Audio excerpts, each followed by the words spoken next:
뉴스타트 2부 시작합니다. 대통령의 제2요구로 국회로 되돌아온 김건희 여사 특검 등 3개 법안이 재표결 끝에 부결됐습니다. 야당은 당내 김 여사 심판본부까지 구성하며 다시 특검을 추진하겠다고 날을 세웠고, 여당은 정권 퇴진을 위한 입법 독재를 멈추라고 반발했습니다. 정인용 기자입니다. 김건희 여사 특검법과 최상병 특검법, 그리고 지역사랑 상품권 이용을 활성화하는 지역화폐법 개정안까지 모두 폐기 수순을 밟게 됐습니다. 대통령 제2요구권 행사로 국회로 넘어온 지 이틀 만에 재표결이 진행됐는데 국민의힘 일부 이탈표가 있었지만 결과는 예상대로였습니다. 김건희의 주가 조작 사건의 진상규명을 위한 특별검사 임명 등에 관한 법률안 제2의 건은 가 194표, 부 104표, 기권 1표, 무효 1표로서 부결되었음을 선포합니다. 본회의 재표결 전부터 국민의힘은 3개 법안 모두 악법이라며 당론으로 반대하겠다고 공언했고, 민주당의 특검법안은 민주당 마음대로 골라서 민주당 마음대로 전횡할 수 있는 내용이고, 이런 법이 통과되면 사법 시스템이 무너지기 때문에 반드시 막아야 합니다. 민주당은 특검을 반대하면 여당이 공범이 될 거라며 어리석은 선택을 하지 말라고 성토하는 등 날선 신경전을 벌였습니다. 우리는 국민의 명령을 따르겠습니다. 국힘 국회의원들은 어떻게 하시겠습니까? 이번에 막아도 다음엔 무너집니다. 자유투표의 장막 안에서 대한민국 헌법기관의 용기를 기대합니다.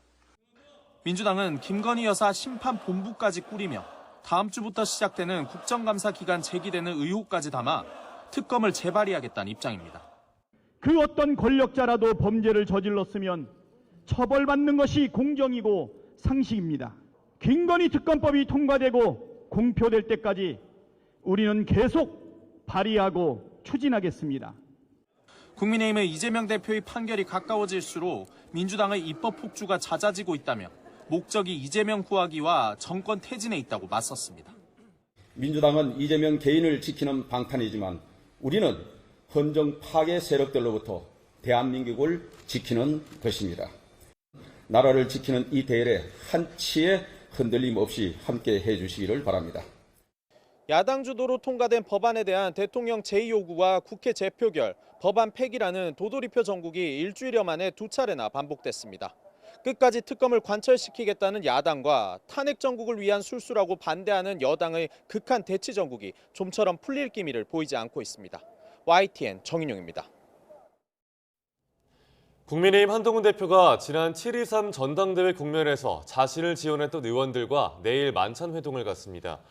이번 만찬에는 전대 당시 한동훈 후보 캠프에서 함께 활동했던 현역 의원 20명 안팎이 참석할 예정입니다. 한 대표와 친한계 의원들은 전대 이후 처음 한자리에 모이는 것으로 야당이 재발의할 김건희 여사 특검법 대응과 의정 갈등 해법 등 전국 주요 현안을 놓고 의견을 교환할 걸로 알려졌습니다. 다음 달 1심 선고를 앞둔 민주당 이재명 대표의 이른바 사법 리스크에 정치권의 관심이 쏠리고 있습니다. 재판 결과에 따라 이 대표의 정치적 운명이 갈릴 거란 관측이 나오는 가운데 민주당도 전방위 대응에 나서는 분위기입니다. 김경수 기자가 보도합니다. 이재명 대표는 다음 달 15일과 25일 공직선거법 위반 사건과 위증교사 사건 1심 선고를 차례로 앞두고 있습니다. 검찰은 각각 징역 2년과 3년, 최고 형량을 재판부에 요청했습니다.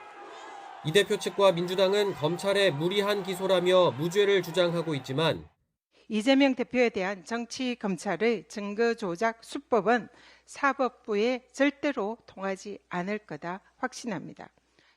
유죄 선고가 나올 경우 파장이 적지 않을 거란 우려도 여전합니다.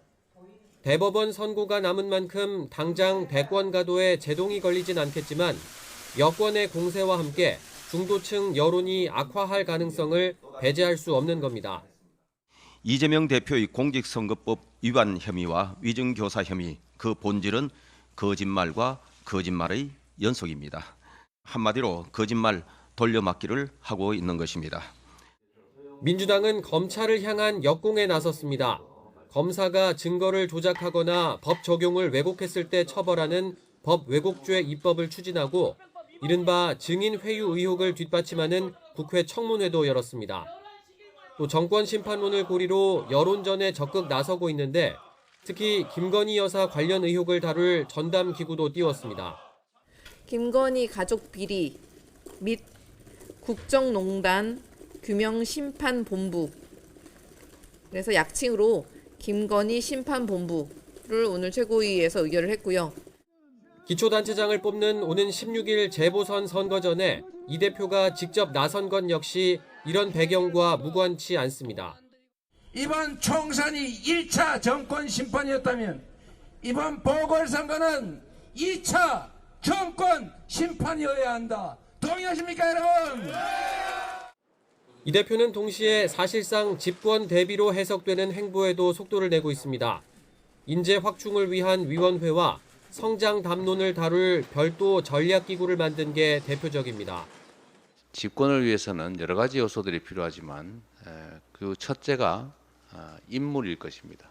또 장기적인 안목을 가지고 인재 영입, 양성, 발굴을 해야 될 것 같습니다.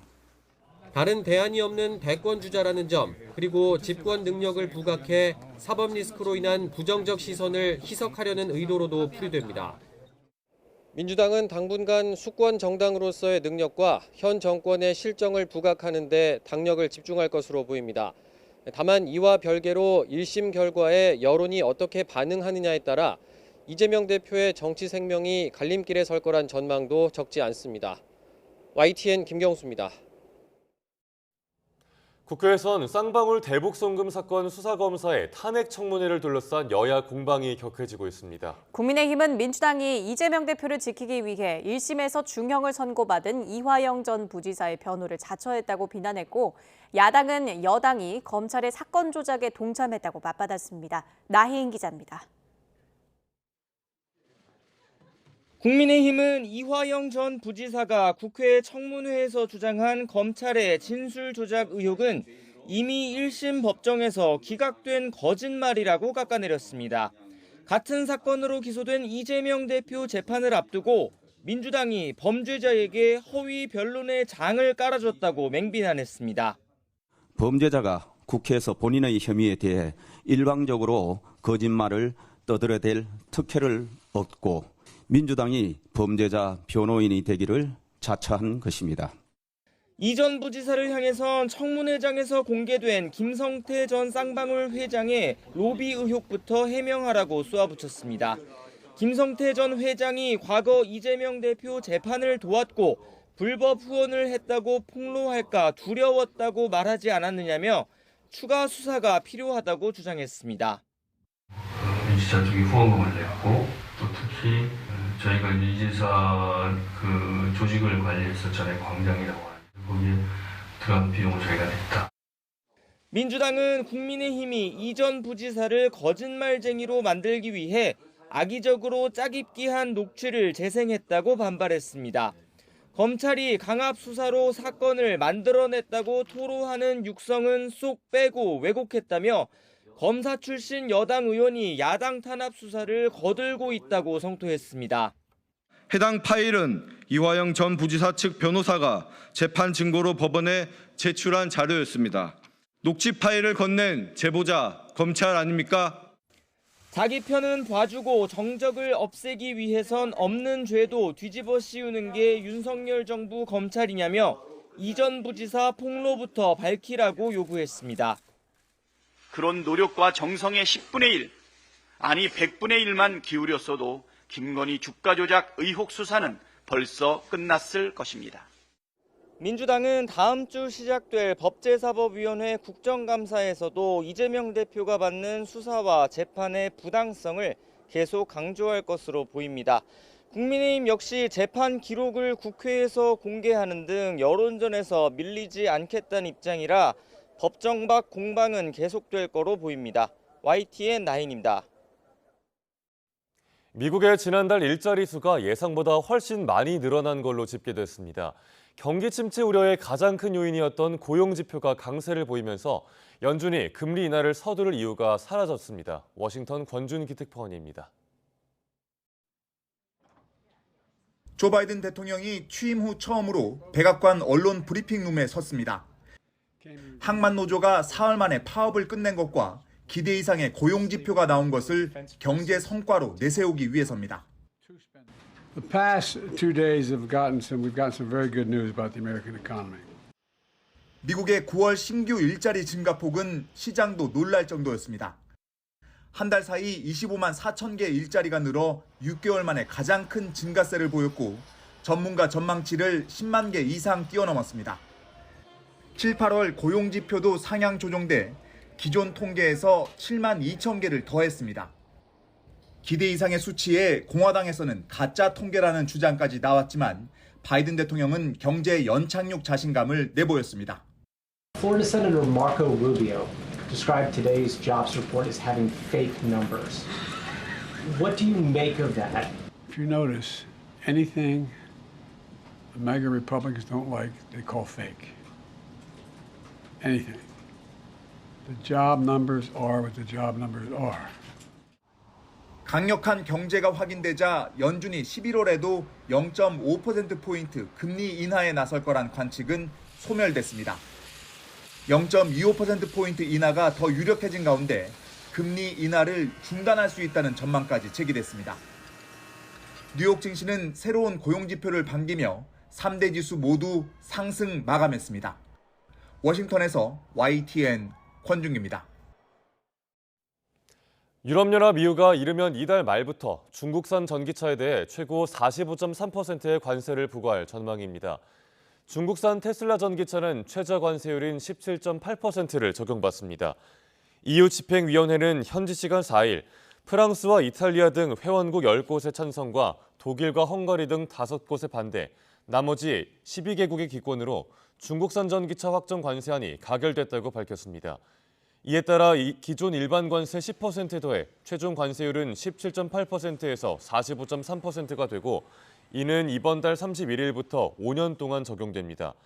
다만 EU는 앞으로도 중국과 협상을 계속할 방침이라 이달 말 이후에라도 협상이 타결되면 확정 관세 부과는 중단될 수 있습니다. EU가 중국산 전기차에 부과하는 관세율을 최고 45.3%로 확정하자 중국이 강하게 반발했습니다.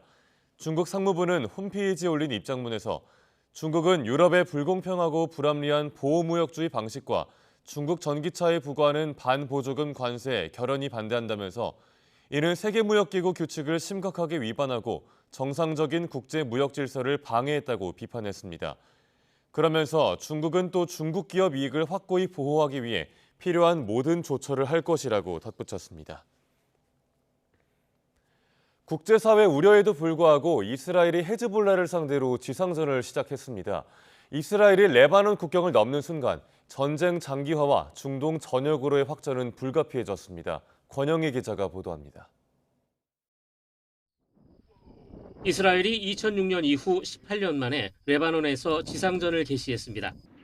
헤즈볼라를 국경에서 북쪽 29km 떨어진 리타니강 이북으로 밀어내는 것이 1차 목표입니다. הפגיעה הקשה בחיזבאללה בכל הגזרות, בביירות, בבקעת הלבנון, בדרום לבנון תימשך. 레바논 침공은 이스라엘로서도 큰 부담입니다. 헤즈볼라는 여전히 전투 경험이 풍부한 병력 수만 명과 대규모 무기를 갖고 있습니다. 일단 이스라엘은 제한적인 지상작전을 펼치고 있습니다.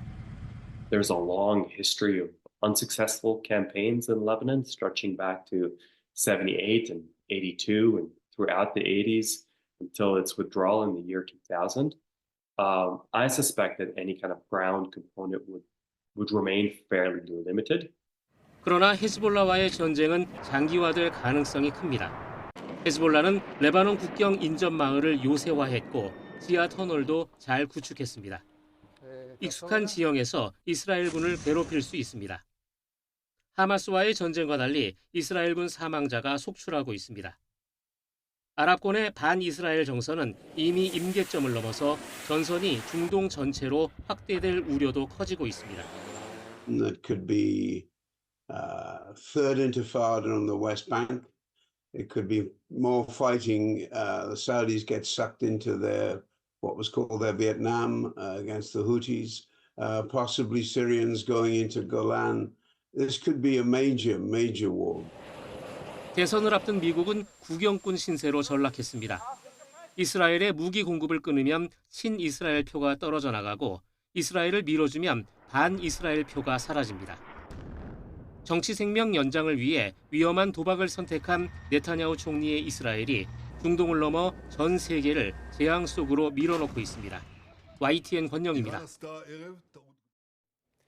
이란의 최고 지도자 하메네이가 헤즈볼라 수장 암살 이후 일주일 만에 공개석상에 등장해 이스라엘에 대한 공격은 정당한 것이었다면서 강경 대응 의지를 과시했습니다. 이란의 외무장관도 이스라엘의 공습이 한창인 레바논을 찾아 이스라엘의 재보복엔 더 강한 보복으로 맞설 거라고 거듭 경고했습니다. 박영진 기자입니다. 이란의 최고 지도자 하메네이가 대중 앞에 등장했습니다. 헤즈볼라 수장 나스랄라 피살 이후 공개 행보를 삼가한 지 일주일 만입니다. 이란 석유 시설 타격 가능성까지 제기되는 등 이스라엘의 압박 수위가 고조되자 직접 나서 재보복할 수 있다는 의지를 밝혔습니다.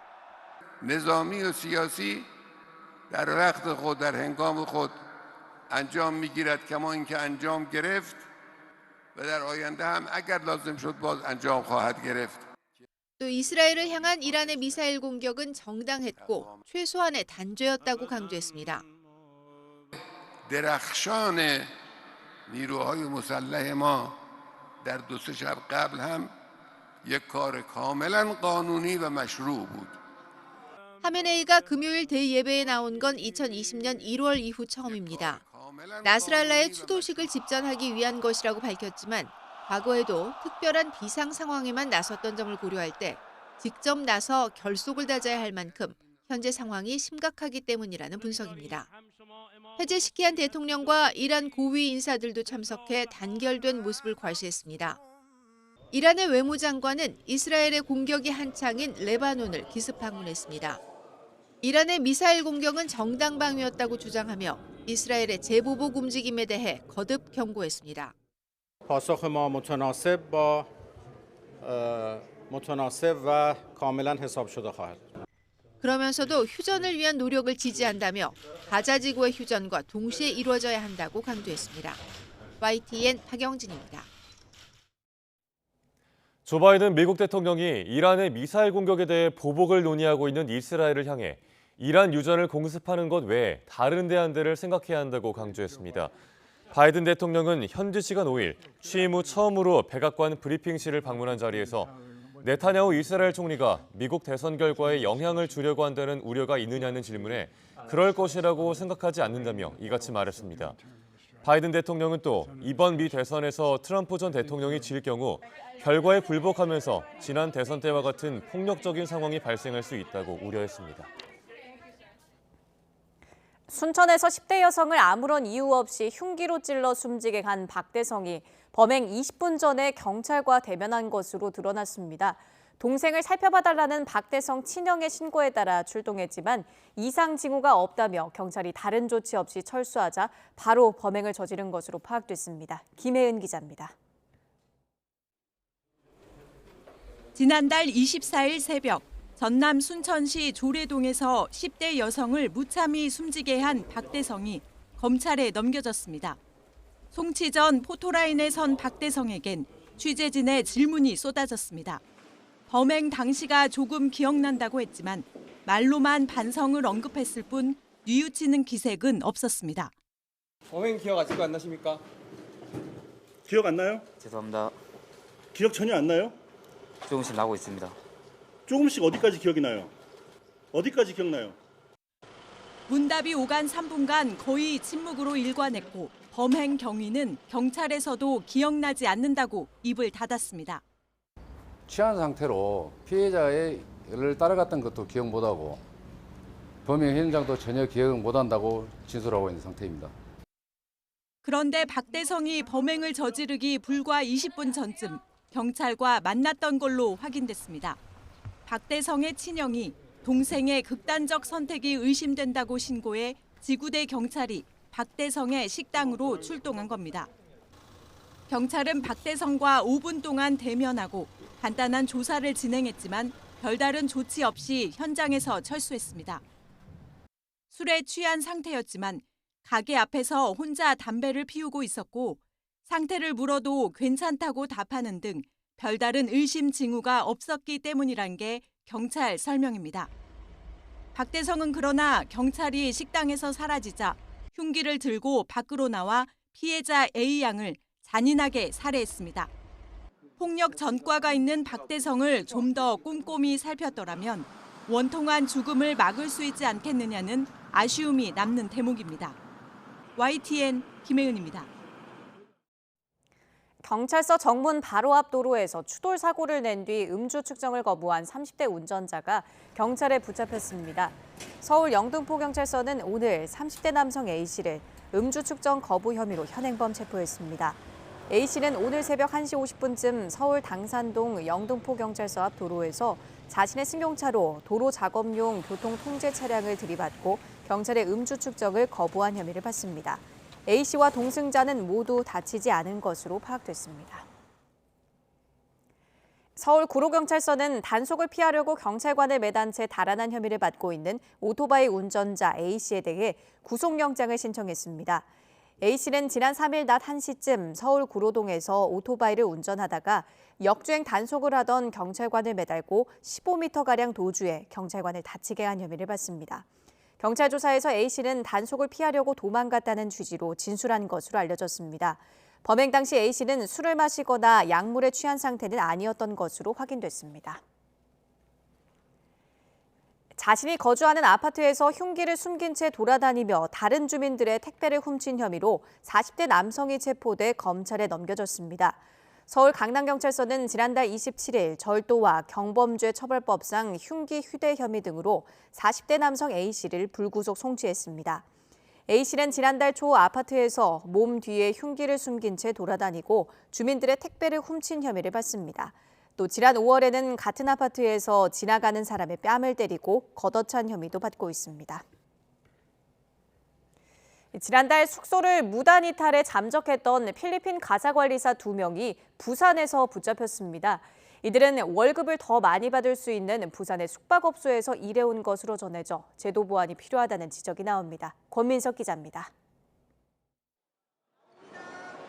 서울시의 외국인 가사관리사 시범사업에 참여한 필리핀 여성 100명은 지난 8월 6일 입국해 관련 교육을 받고 각 가정에서 육아와 가사를 도왔습니다.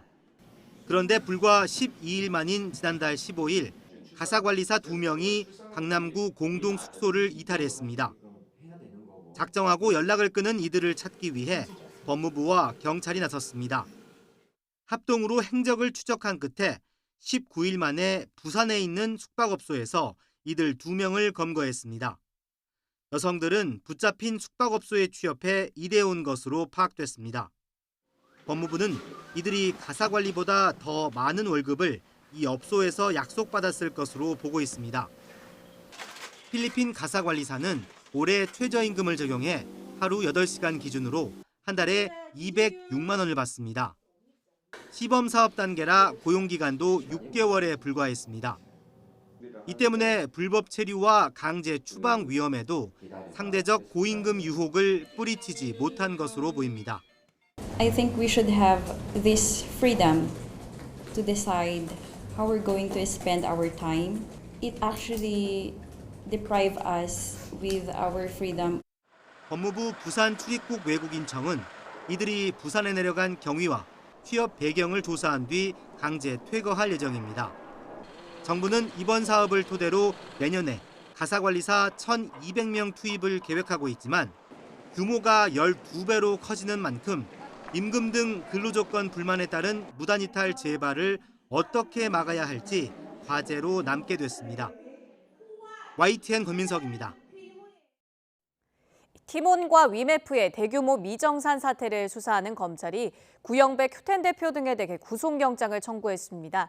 검찰은 이들이 입점업체에 정산해야 할 판매 대금 1조 5,950억 원을 빼돌렸다고 판단했습니다. 김철희 기자입니다. 구영백 휴텐 대표와 류광진 티몬 대표, 류화연 위메프 대표가 구속 갈림길에 섰습니다.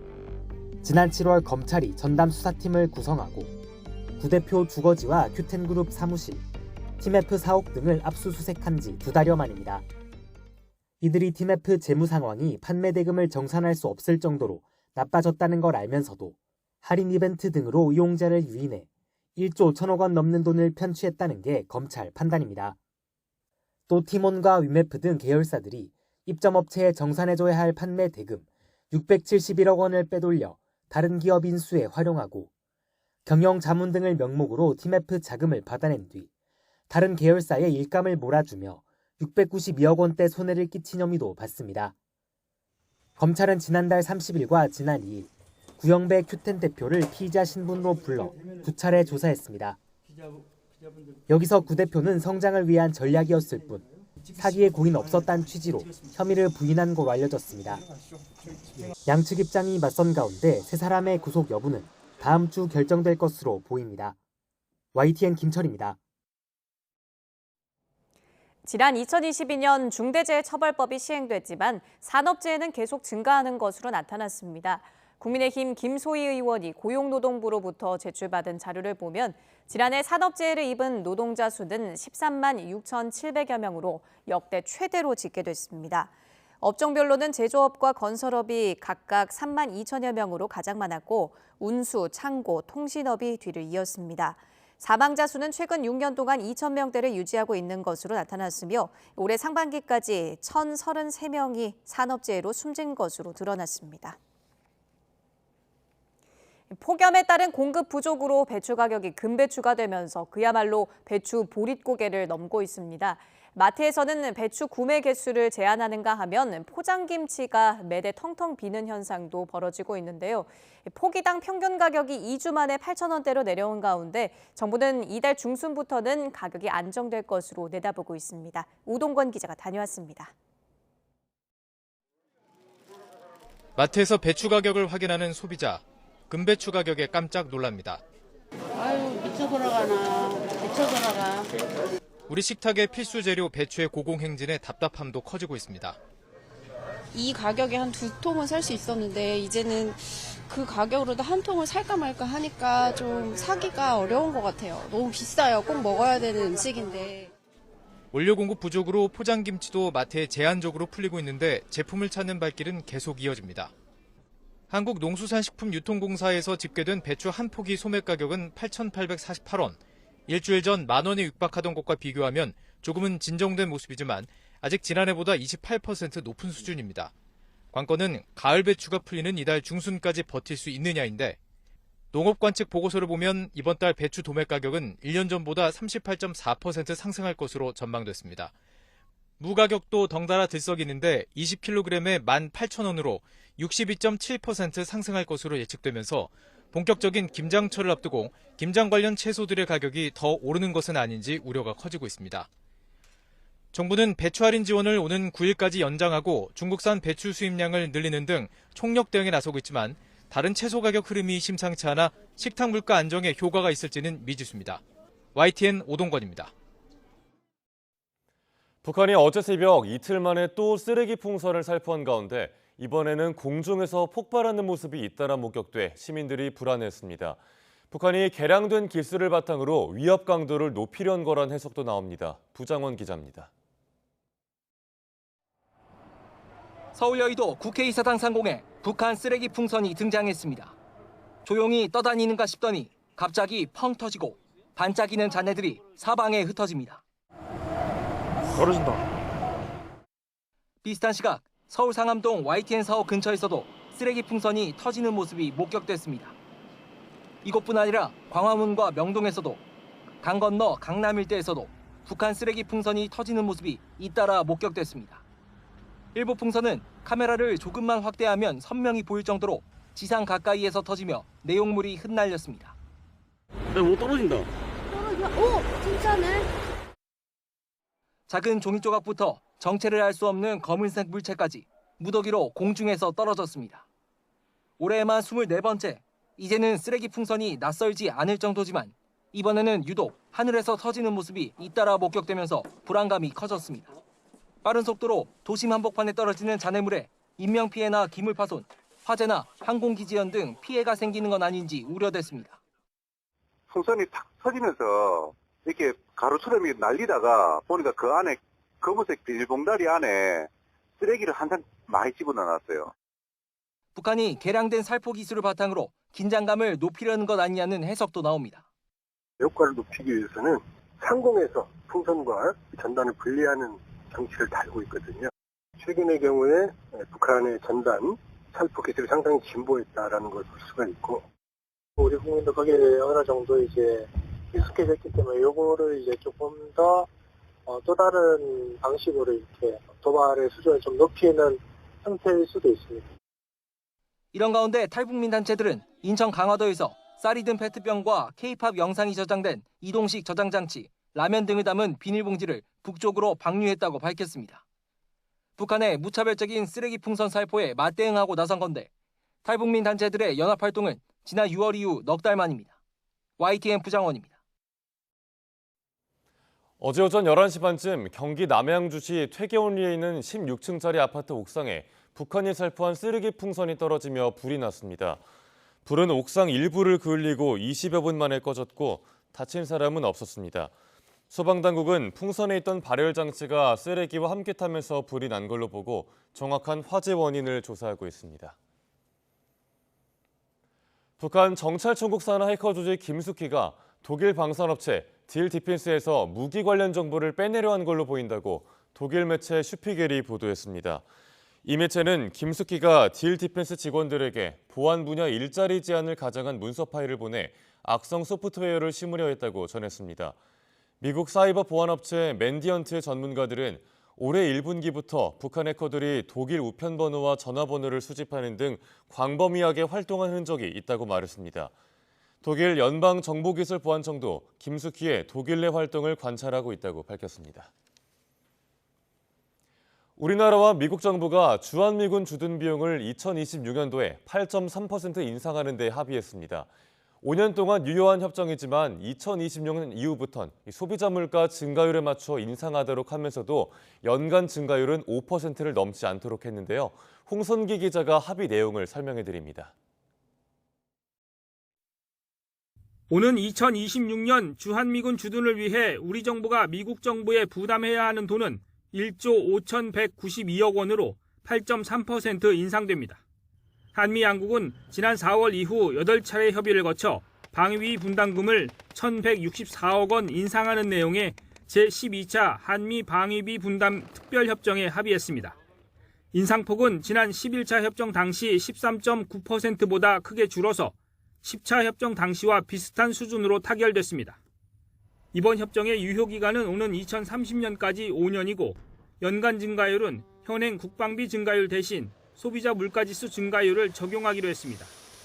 현행 11차 협정에서 적용한 국방비 증가율은 평균 4.3%였던 반면 8차와 9차 협정에 적용한 소비자 물가지수 증가율은 2%대였습니다. 한미 양국은 분담금이 급격하게 오르는 것을 막기 위해 연간 증가율이 5%를 넘지 않도록 하는 데도 합의했습니다.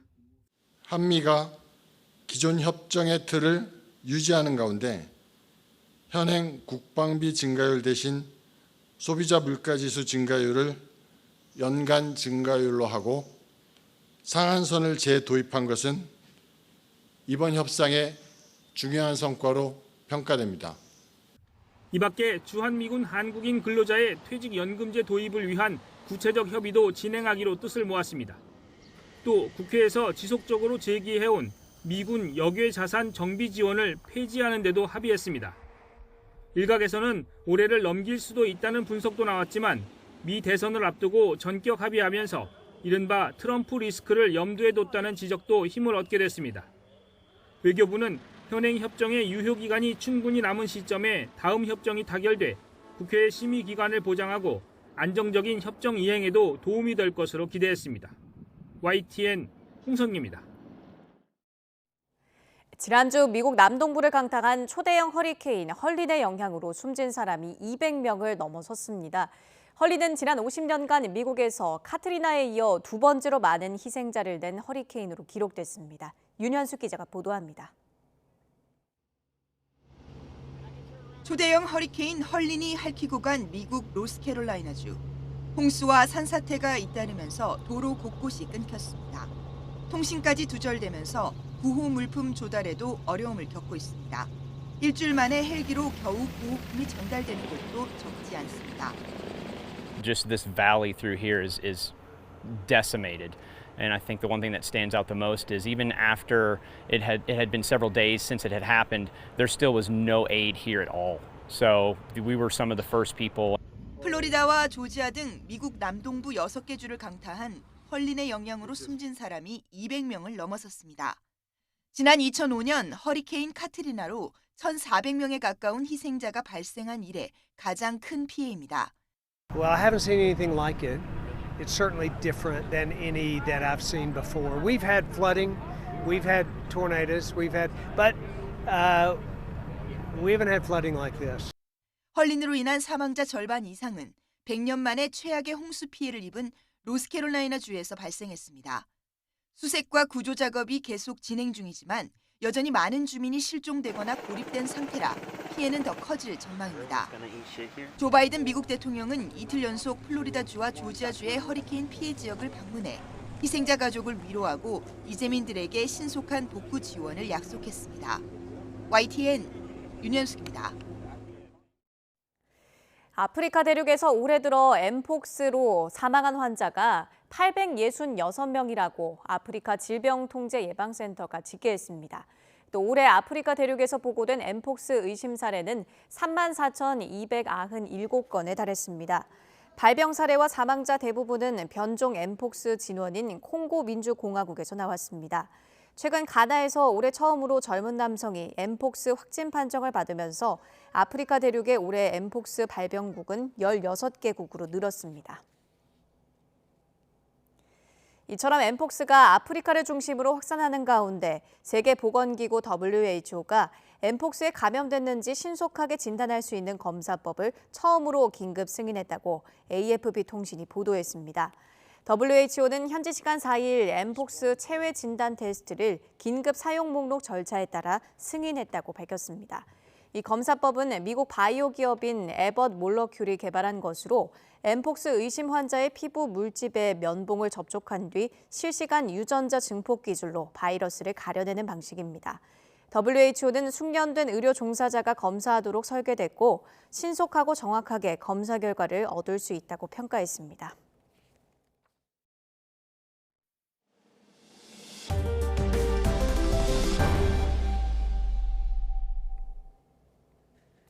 LG와 KT가 맞붙는 프로야구 준플레이오프 1차전에서 엔스와 고영표가 선발로 나섭니다.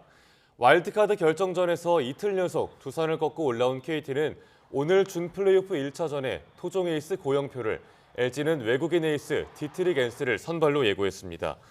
고영표는 불펜 등판 이후 하루 쉬고 다시 마운드에 오르게 됐고 지난달 20일 두산과 정규 시즌 경기에 출전했던 엔스는 무려 12일을 휴식했습니다.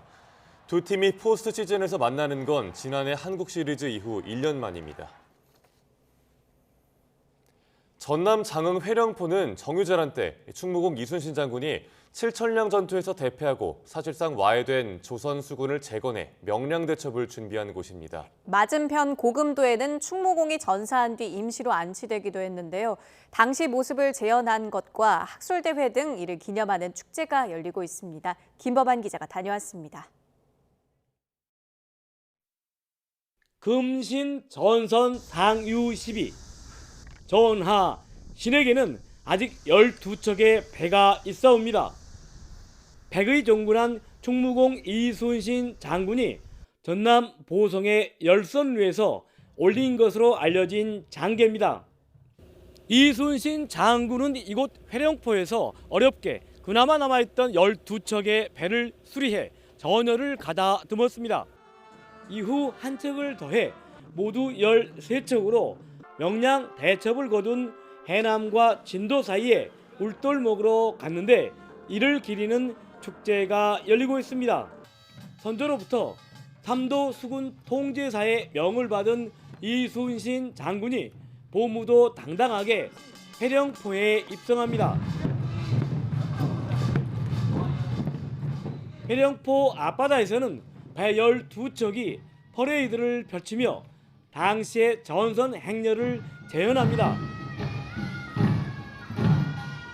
이순신 장군에 대한 동상과 역사 공원을 조성하고 그리고 앞으로 이순신 장군이 여기에서 머물러서 같이 활동했던 그런 여러 가지 의병장이라든가 관련된 이 학술 심포지움을 통해서 더욱더 효령진성의 역사적 의미와 가치를 더욱더 드높일 그런 계획을 가지고 있습니다. 조선 수군이 7,000량 해전에서 대패한 뒤 필요한 것은 군사와 군량미 그리고 배후 지원, 명량 대첩에 참가한 장흥 의병장들의 활약을 조명하는 학술 대회도 마련됐습니다. 하나는 흩어진 수군 전력을 신속하게 정비해서 수군을 보전하는 것이고, 또 하나는 이제 현재의 전력으로 일본군의 해당 서진을 막는 방책을 강구를 해야 했습니다. 활쏘기와 조선 수군학교 등 다채로운 체험 행사도 함께하는 장흥 패령포의 이순신 축제는 내일까지 이어집니다. YTN 김범환입니다. 대표적인 관광도시인 전북 전주시에서는 10월 한 달 내내 축제가 열립니다. 이번 축제 주무대는 익히 알려진 전주 한옥마을이 아닌 역사 속 또 다른 공간이라고 하는데요. 김민성 기자가 소개합니다. 지난 1963년 전북 도민들이 십시일반 성금을 모아 지은 전주 종합경기장. 대규모 재개발로 다음 달 철거를 앞둔 이곳에서 10월 한 달 내내 전주 페스타가 열립니다. 프로축구 선수들의 땀이 어린 원조 전주성 잔디밭은 가을 날씨를 즐길 수 있는 휴게 공간으로 변신했습니다. 수차례 색을 덧입힌 관중석 아래 낡아버린 육상 트랙은 음식 부스를 다닐 수 있는 코스가 됐습니다. 여러 맛있는 맛집들도 많고 가격도 생각보다 좋은 것 같고, 이런 경기장 사라진다고 하셨었는데 사라지는 건 좀 아쉬운 것 같기도 해요. 이번 전주 페스타는 경기장이 지역민과 함께한 61년을 회고하는 한 달간의 이별식이기도 합니다. 전주 비빔밥 축제가 그 시작을 열었습니다. 임실군에서 난 주눈이 콩을 전주 교동 한옥마을의 샘물로 키운 전주 비빔밥 필수 재료 콩나물과 예부터 전주가 주산지였던 미나리, 식재료의 역사와 의미를 전해 들으며 어린이들은 손으로 입으로 전주 비빔밥을 접합니다. 전주에서 어떠한 비빔밥을 알게 되었고, 여러 가지 재료들이 같이 섞여가지고 맛있었어요. 밤에도 대규모 드론 쇼와 레트로 음악 파티, 한지 의상 패션쇼 등 다양한 볼거리가 마련됐습니다. 막걸리와 모주 같은 전통주를 마시며 선선해진 가을 날씨도 즐길 수 있습니다.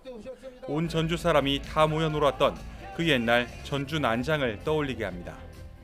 10월에 전주에 오면 전주의 맛과 멋 그리고 향기 모든 걸 느낄 수 있는 10월이 될 수 있다 하는 거를 계속적으로 만들어 나가는데 큰 의미가 있다고 생각합니다. 비빔밥 축제가 끝난 뒤에는 한지와 책, 조선팝을 핵심 콘텐츠로 한 행사들과 전주 종합경기장 굿바이 고별 무대가 오랜 공간을 채워갈 예정입니다. YTN 김민상입니다. 얼마 전 동해 울릉분지에서 석유와 가스가 상당량 매장돼 있을 수 있는 유망구조 7개가 발견됐죠.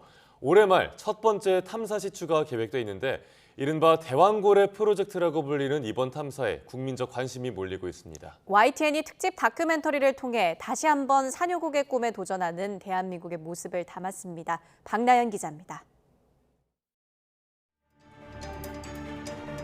자국의 영토나 영해에서 석유 원유를 생산하는 국가를 뜻하는 산유국. 우리나라는 지난 2021년 동해 가스전의 생산이 종료되면서 산유국 지위를 잃었는데 이를 되찾을 가능성이 나타났습니다. 최근 동해 울릉분지에서 석유가 집적될 수 있는 조건을 충족하는 구조를 찾은 겁니다.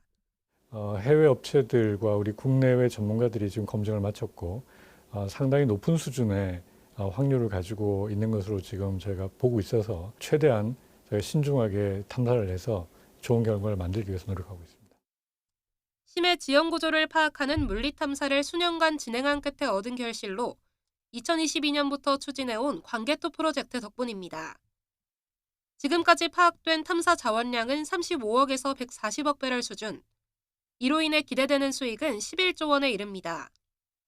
자원 매장 여부를 직접 확인하기 위해 올해 말 첫 번째 탐사 시추를 앞두고 있는데 유망구조의 수심이 약 1200m, 깊은 바다인 만큼 선박형 시추선을 사용할 계획입니다.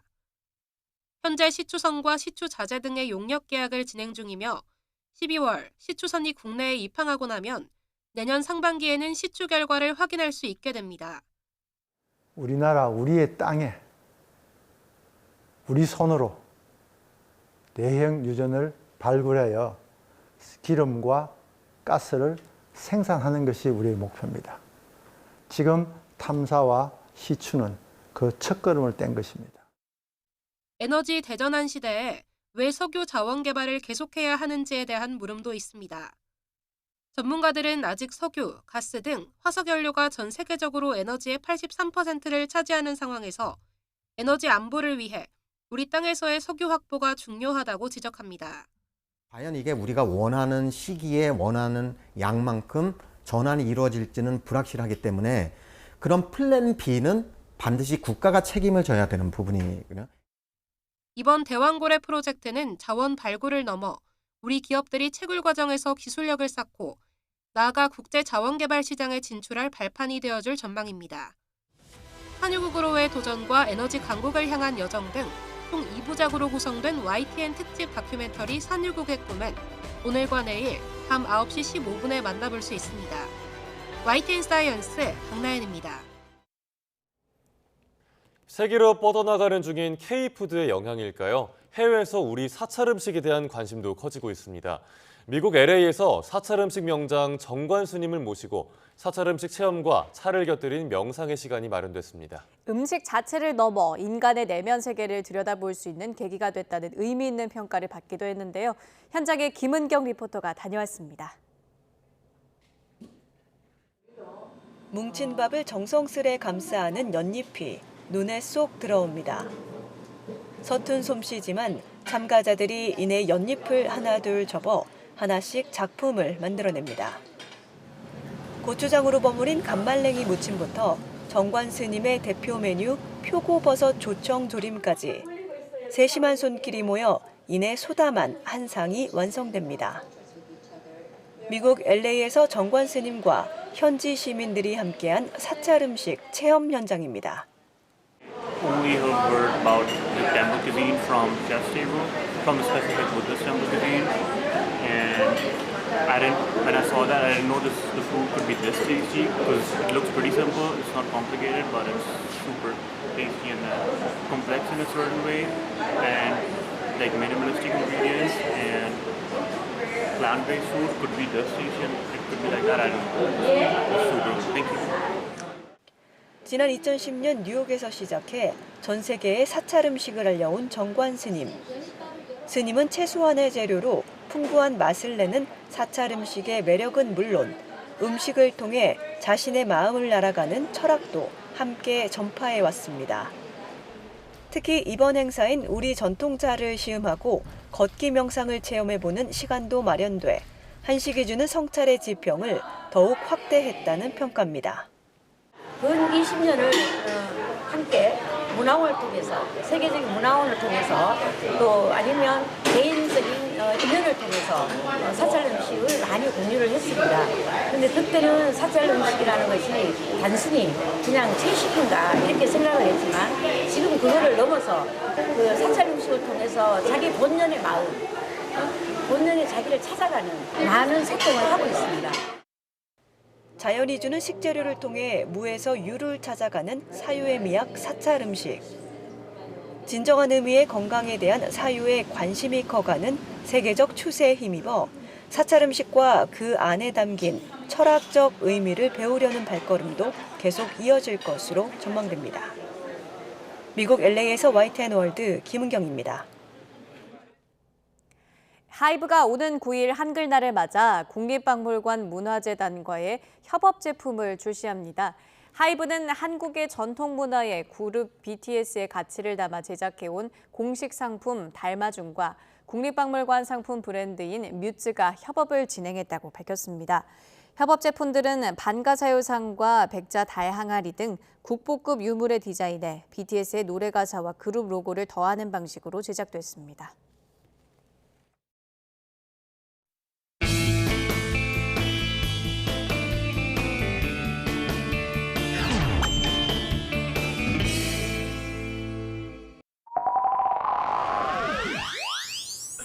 An iPod, a phone, and an internet communicator. Are you getting it? These are not 3 separate devices. This is one device. And we are calling it iPhone.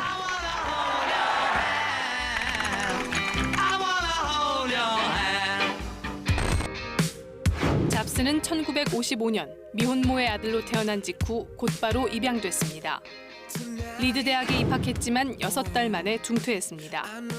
1976년 캘리포니아주 창고에서 20살에 애플을 공동 창업한 이후 늘 혁신적인 구상을 내놓았습니다. 최고 경영자와 불화를 겪다 쫓겨나는 아픔을 겪었지만 이에 굴하지 않고 컴퓨터 개발사 넥스트와 컴퓨터 그래픽 영화사 픽사를 설립해 성공했습니다.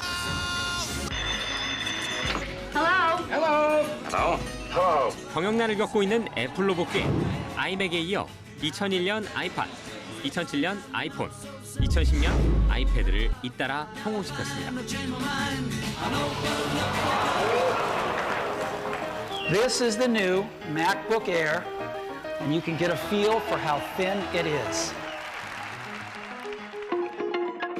스티브 잡스는 우리가 정보에 접근하고 소통하는 방식을 완전히 바꾸어 놓았다. 그는 단순히 기술적 진보를 넘어 문화적으로도 세계인의 삶에 큰 영향을 끼치며 혁신과 창의성의 상징이 되었다. If today were the last day of my life, would I want to do what I am about to do today? And whenever the answer has been no for too many days in a row, I know I need to change something.